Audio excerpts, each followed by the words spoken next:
কলবটার মধ্যে ময়লা লাগতে লাগতে লাগতে লাগতে কালি হয়ে গেছে, একেবারে অপবিত্র হয়ে গেছে ময়লা। বাবা তুমি কেন খেয়াল করো না যে একটা আয়নার মধ্যে যে সামান্য ময়লা লাগে, এমনকি হাউসি দাও দেখবা আয়নার চেহারা দেখা যায় না, আয়নার চেহারা দেখে পরিষ্কার লাগে।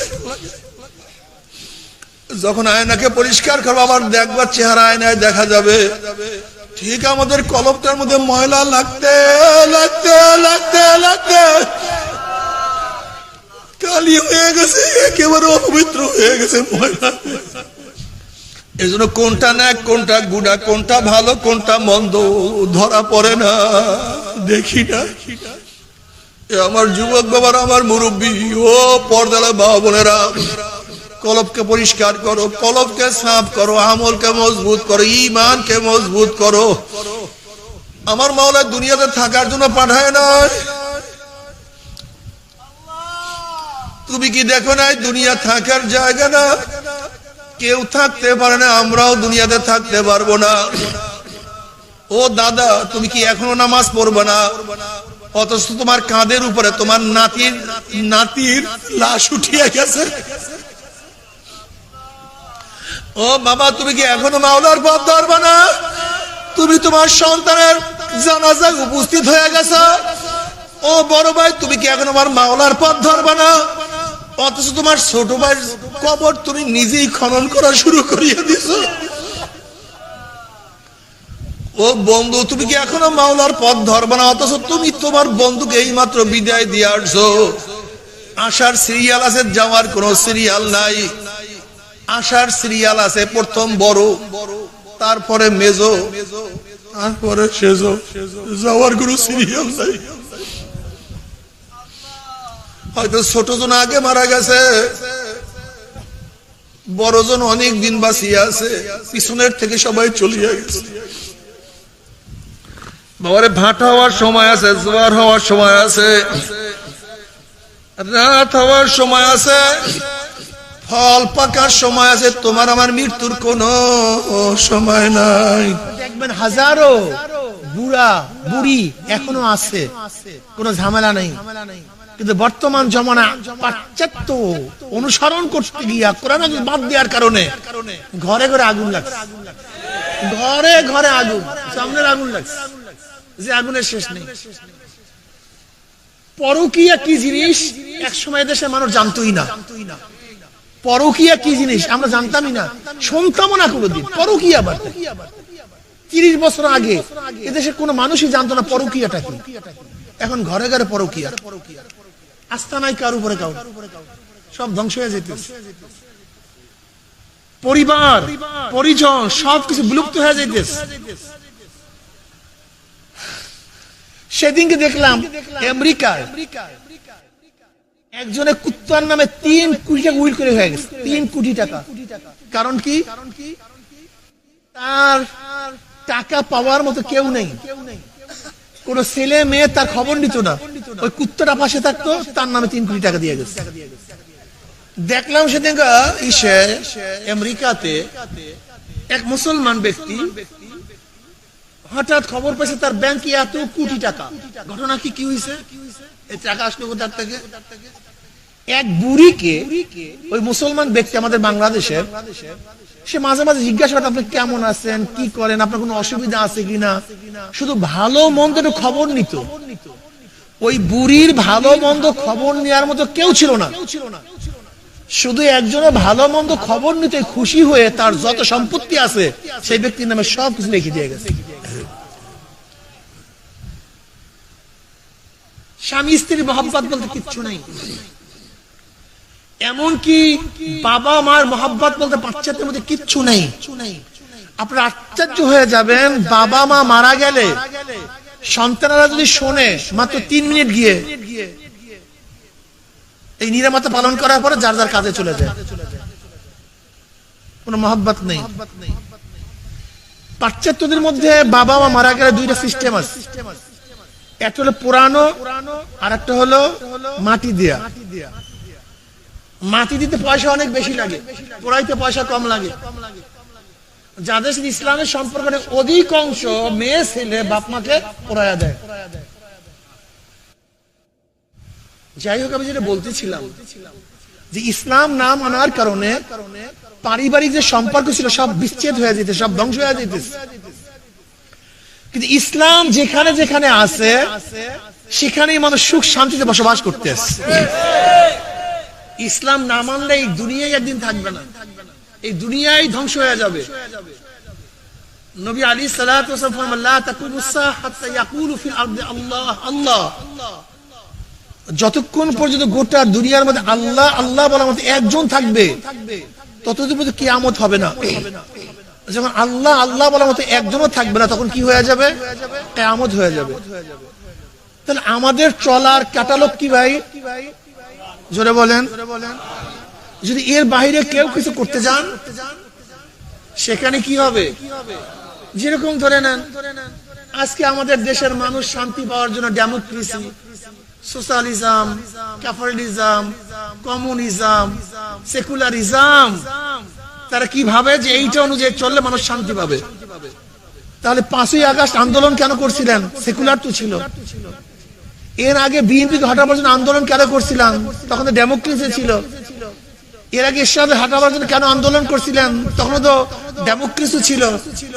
পাকিস্তানি বিরুদ্ধে কেন আন্দোলন করছিলেন? তখন তো গণতন্ত্র ছিল না। এই সমস্ত গণতন্ত্র সেকুলারের মাধ্যমে মানুষের শান্তি আসতে যতক্ষণ পর্যন্ত ইসলামিক ক্যাটালগ অনুযায়ী না চলবো, ভেজাল লাগবেই লাগবে, কোনো সন্দেহ নাই। ভেজাল লাগবেই লাগবে, কোনো সন্দেহ। দেখেন আমাদের বিভেদ সৃষ্টি হবে। বিভেদ মিটাবার পদ্ধতিটা কি? মারামারি। মাইরে যে জিতবে তার পক্ষ করব, মাইরে যে হারবে তার বিপক্ষ করব। তো বিভেদ মিটাবার পদ্ধতি কি? ভোটাভুটি। যার পক্ষে বেশি ভোট পড়বে তার পক্ষে রায় হবে, আর যার পক্ষে ভোট কম পড়বে তার বিপক্ষে রায় চলে যাবে। তাহলে কি এটা মিটাবার পদ্ধতিটা কি? মারামারিও না, ভোটাভুটিও না, পদ্ধতিটা কি হবে আমাকে বলুন তো। খুব ভালো মতো বুঝেন, বোঝার চেষ্টা করেন। যেমন ধরে নেন আমি বললাম আপনাদেরকে যে এই রুমালটা কয় হাত? রুমালটা দেন আমার কাছে। এই রুমালটা কয় হাত? 3 হাত। আমি বললাম না 4 হাত। আপনারা সবাই আমাকে মোহাব্বত করেন। এখন সবাই আমার পক্ষে ভোট দিচ্ছেন যে হুজুর যে বলছে 4 হাত, ওই 4 হাতই ভাই, 3 হাত হয়। হুজুরে বলছে 4 হাত, সবাই আমার পক্ষে ভোট দিচ্ছেন, তাহলে 3 হাত রুমাল 4 হাত হয়ে যাবে। কথা ঠিক আছে না? আমি তো জিতছি ভোটে, আমি তো ভোটে জিতছি। তার ঠিক আছে মারামারি করি। যেহেতু শরীফ সাহেব বলছে 3 হাত, আমি বলছি 4 হাত, দুইজনে মারামারি করবো, যে জিতবে তার পক্ষে রায় হবে। মারামারি যাবে জিতছি, তাহলে কি 3 হাত রুমাল 4 হাত হয়ে যাবে? তার সমাধানের পদ্ধতিটা কি? একটা স্কেল লাগবে, ফিতা লাগবে। কি লাগবে ভাই? জোরে বলেন। একটা ফিতা লাগবে, ফিতা দিয়ে মাপতে হবে। এখানে মারামারির কোনো দরকার নাই, ভোটাভুটির কোনো দরকার কি ভাই? একটা ফিতা। ফিতাটা নিলাম রবারের ফিতা। কিসের ফিতা? রবারের ফিতা। শরীর সব টানে তার দিকে, আমি টানি আমার দিকে। বিভেদ মেটবে না বাড়বে? কি ফিতা নিতে হবে? স্থির, যেটা বাড়েও না কমেও না, এক। কি কথা ঠিক না? যদি আপনি যেই ফিতা বাড়ে যেই ফিতা কমে তা দিয়ে যদি আপনি এইটা সমস্যা সমাধান করতে যান তাহলে সমস্যা কমবে না আরো বাড়বে। আচ্ছা বলেন তো, মানুষের বিবেক বাড়ে না কমে? বাড়ে কমে নাকি স্থির থাকে? ছোটবেলা যে জ্ঞান ছিল এখন কি সেই জ্ঞান? রাগের সময় যে জ্ঞান থাকে সুস্থ অবস্থায় একই জ্ঞান? আচ্ছা বলেন তো, যেই জ্ঞান বাড়ে কমে বিবেক ঠিক থাকে না, সেই বিবেক দিয়ে যদি আপনি মানুষের সমস্যার সমাধান করতে যান তাহলে জ্ঞানজাম বাড়বে না কমবে? এত জ্ঞানজামের কারণটা কি? এই সংবিধান এত পরিবর্তন হয় কেন? আওয়ামী বলে এইটা কাটো, এইটা সেরো, এইটা কমাও, এইটা বাড়াও। বিএনপি বলে না এইটা বাদ দাও, ওইটা বাদ দাও, এইটা সরাও।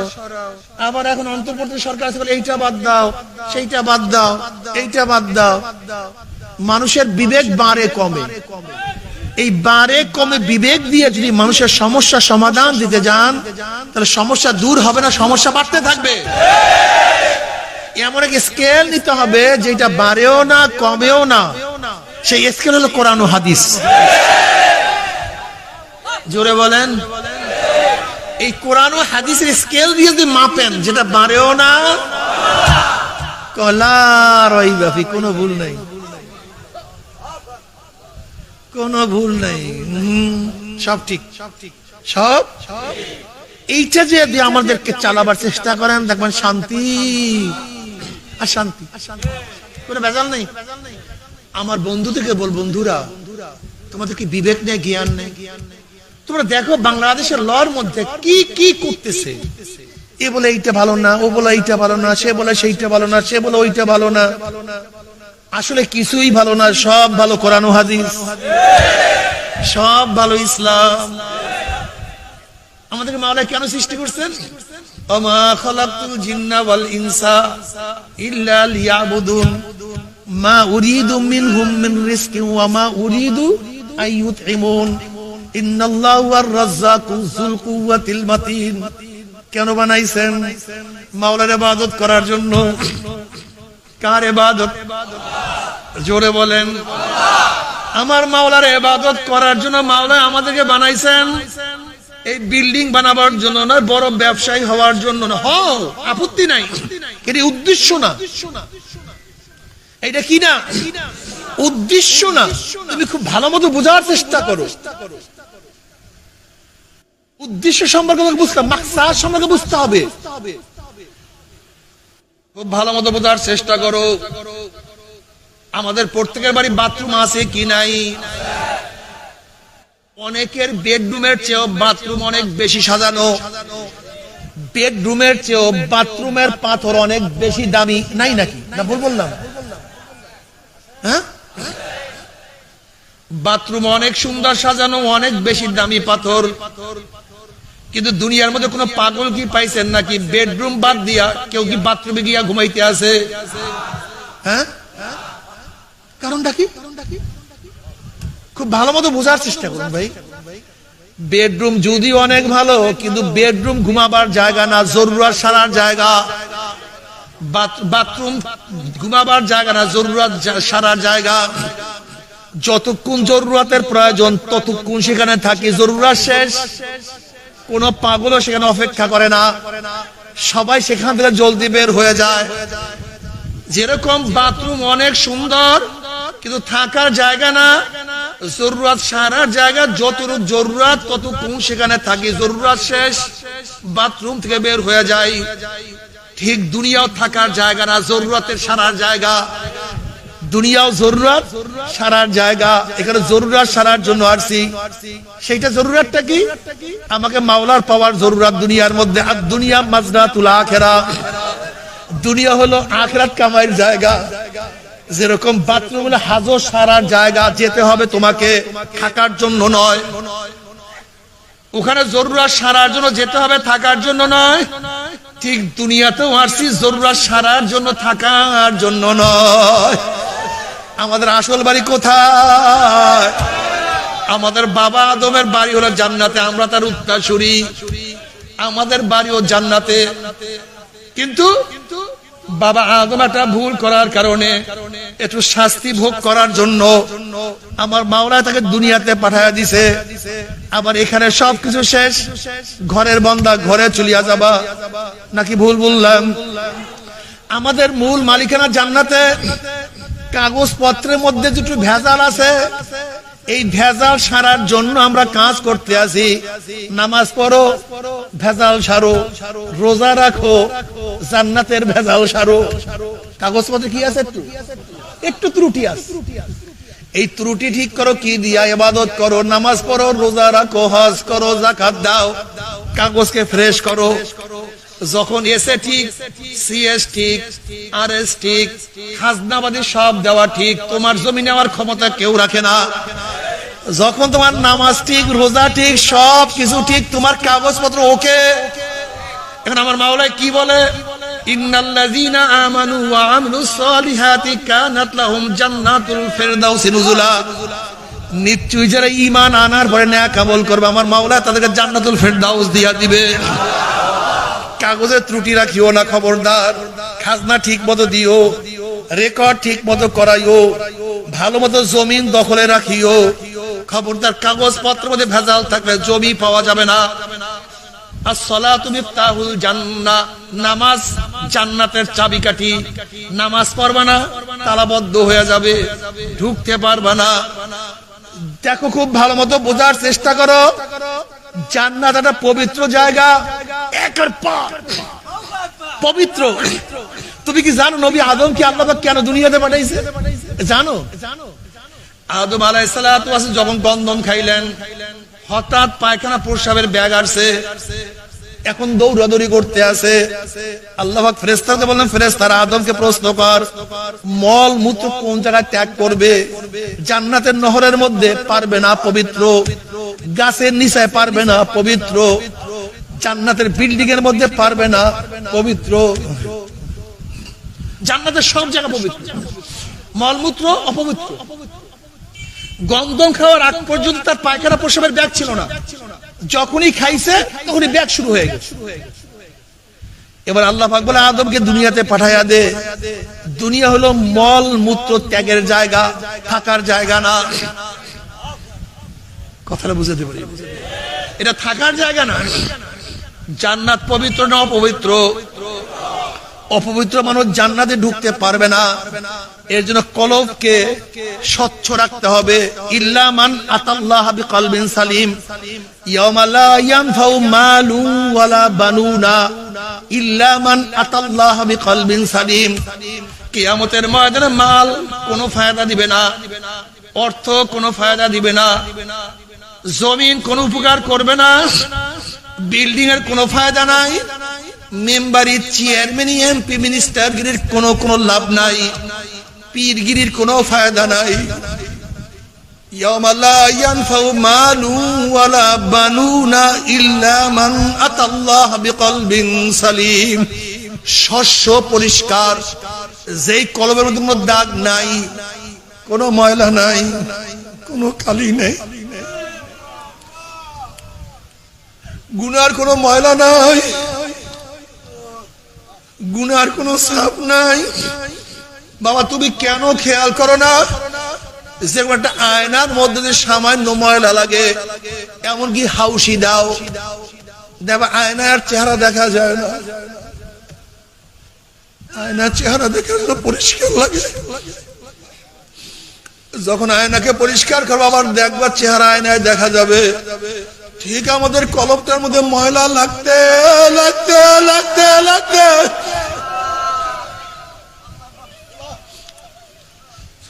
কলবটা কালি হয়ে গেছে, একেবারে অপবিত্র হয়ে গেছে ময়লা।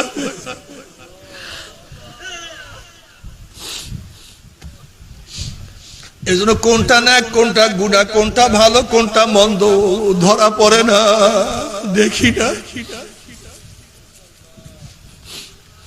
আমার যুবক বাবারা, আমার মুরব্বী, ও পর্দালা বাবা বোনেরা, কলবকে পরিষ্কার করো, কলবকে সাফ করো, আমলকে মজবুত করো, ঈমানকে মজবুত করো। আমার মাওলা দুনিয়াতে থাকার জন্য পাঠায় নাই। তুমি কি দেখো নাই দুনিয়া থাকার জায়গা না? কেউ থাকতে পারে না, আমরাও দুনিয়াতে থাকতে পারবো না। ও দাদা, তুমি কি এখনো নামাজ পড়বে না? অথচ তোমার কাঁধের উপরে তোমার নাতির লাশ উঠিয়ে গেছে। ও বাবা, তুমি কি এখনো মাওলার পথ ধরবে না? তুমি তোমার সন্তানের জানাজায় উপস্থিত হয়ে গেছে। ও বড় ভাই, তুমি কি এখন আমার মাওলার পথ ধরবে না? অথচ তোমার ছোট ভাইয়ের কবর তুমি নিজেই খনন করা শুরু করিয়ে দিছো। ও বন্ধু, তুমি কি এখনো মাওলার পথ ধরবে না? অথচ তুমি তোমার বন্ধুকে এই মাত্র বিদায় দিয়ে আসছো। বাবা রে, আসার সিরিয়াল আছে, যাওয়ার কোনো সিরিয়াল নাই। আসার সিরিয়াল আছে, প্রথম বড়, তারপরে মেজো, তারপরে সেজো, যাওয়ার কোনো সিরিয়াল নাই। হয়তো ছোট জন আগে মারা গেছে, বড়জন অনেক দিন বাঁচিয়ে আছে, পিছনের থেকে সবাই চলিয়ে গেছে।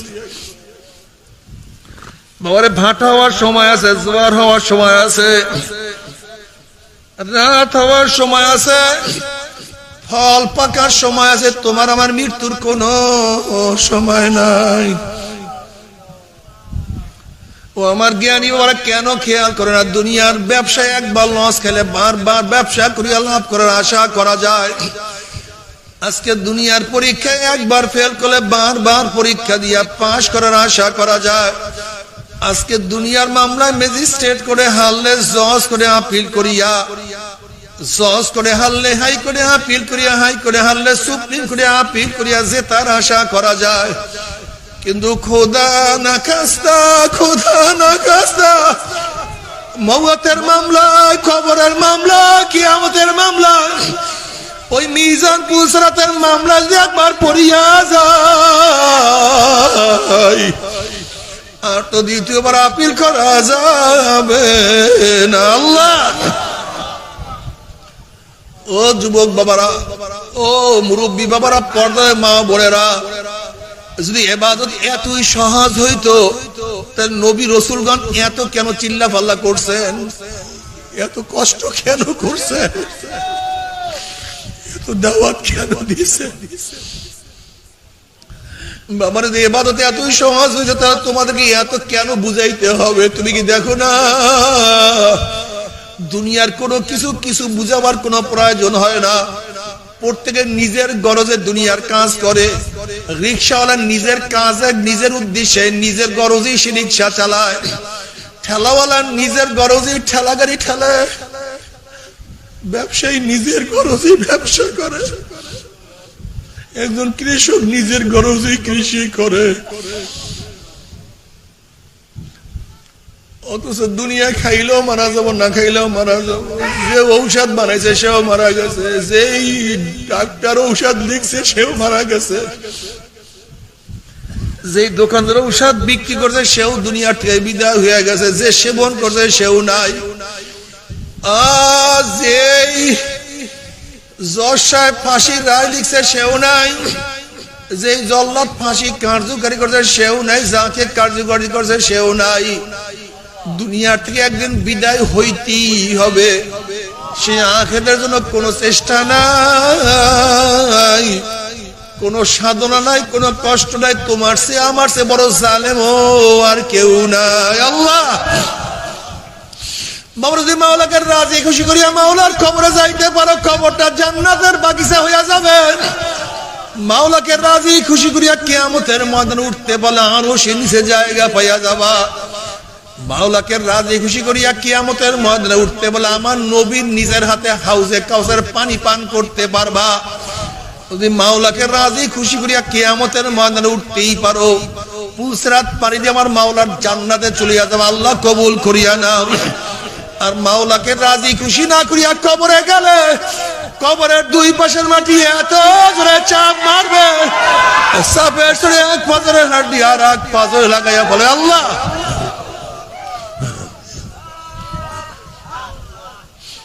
আল্লাহ তুমি আমাদের সবাইকে মাফ করিয়া দাও।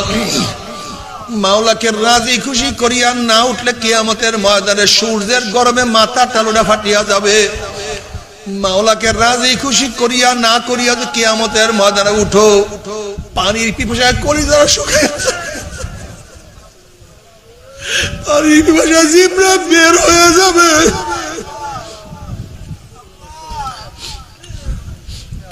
পানি পানি করে চিল্লাতে থাকবে, কাজ হবে না। আল্লাহ মাফ করিয়া দাও। হাদিসের মধ্যে আসছে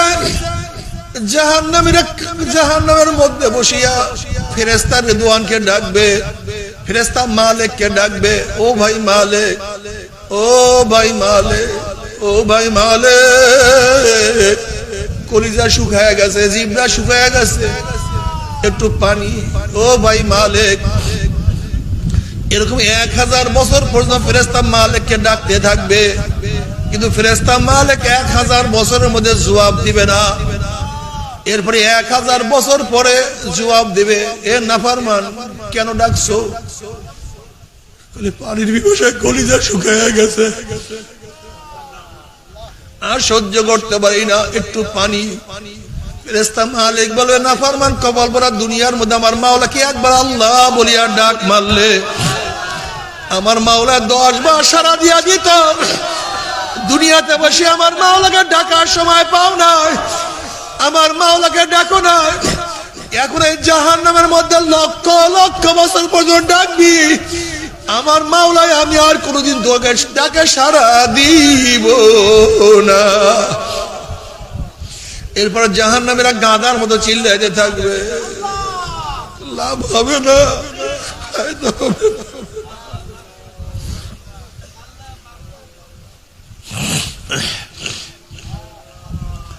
তবে মুমিন মুসলমান বলতে সবাই মনে চায় গুনাহ থেকে ফিরিয়া নেক আমল করিয়া মাওলার জান্নাত কিন্তু সবাই যাইতে মনে চায়। গুনাহ নিয়া মাওলার জাহান্নামে কাউরি কিন্তু যাইতে মনে চায় না। কিন্তু কেনই বা আমরা নেক আমল করতে পারি না, কেনই বা গুনার কাম ছাড়তে পারি না? এর মূল কারণ হলো আপনার এবং আমার পিছনে নফস এবং শয়তান লাগিয়া রইছে। এই নফস এবং শয়তান থেকে ফেরার জন্য যে কোনো একজন হক্কানি আল্লাহর ওলির হাতে হাত দিতে হবে রে বাবা। খবরদার, বর্তমান জমানায় পীর মুরিদের নামে ভেজাল, ব্যবসা, দলাদলি, হিংসা, হাসাদে পরিণত হয়ে গেছে। সমস্ত আল্লাহর ওলির একমত, যেই পীরের 5 জন মুরিদের মধ্যে কম পক্ষে 3 জনকে দেখবেন আলহামদুলিল্লাহ সুন্নাত মাফিক আমল আখলাক মজবুত হয়ে যাইতে আছে, গুনার কাম ছাড়তে আছে, নেকের আমল ধরতে আছে, কলব নরম হইয়া চোখে পানি আসতে আছে। বৃক্ষতর নাম কি, ফলে পরিচয়। আমি চরমুনায় বুঝি না, চরমুনার দাওয়াত, প্রশংসা, প্রচার প্রসার করার জন্য আসিনি রে বাবা। চরমুনায় যাবার তোমার কোনো দরকার নাই, কোনো দরকার নাই, কোনো দরকার নাই।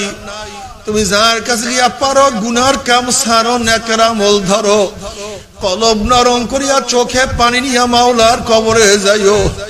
যেরকম দুনিয়ার ঘরে আগুন লাগলে পানি ছাড়া নিবানো যায় না, ঠিক তদ্রুপ তোমার এবং আমার গুনার দ্বারা যে জাহান্নামের আগুন জ্বলিয়া রইছে, চোখের পানি ও ছাড়া কিন্তু জাহান্নামের আগুন নিবানো সম্ভব না। কাজে বাবা আমার জন্য দোয়া চাই, আমিও দোয়া করি, সবাই সবার জন্য প্রাণ খুলিয়া দোয়া করো।